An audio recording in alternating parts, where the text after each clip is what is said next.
今集同大家介紹一下德國經典高級腕錶品牌格拉蘇蒂，同埋睇下呢一個品牌喺2018年出產嘅一隻紀念款式，就好似你而家見到嘅呢一隻係喺2018年發表嘅，源於格拉蘇蒂經典款式60年代系列嘅年度紀念版，罕有咁以綠色面盤面世，突破咗過往格拉蘇蒂60年代嘅錶款設計，大大提升咗錶款俾人嘅視覺美感。呢一款格拉蘇蒂60年代紀念版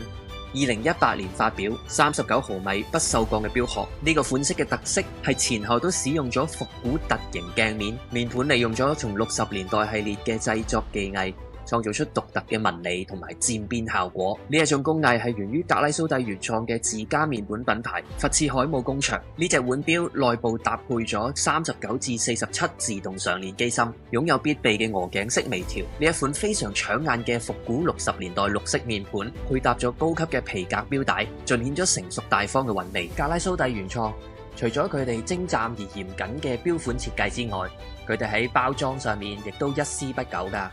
無論係視覺美感抑或功能性，都雙雙兼備。呢一隻罕有嘅絕版腕錶，絕對係擁有獨特品味嘅錶迷嘅日品。無論係收藏鑑賞抑或保值潛力，都係非常之值得擁有嘅。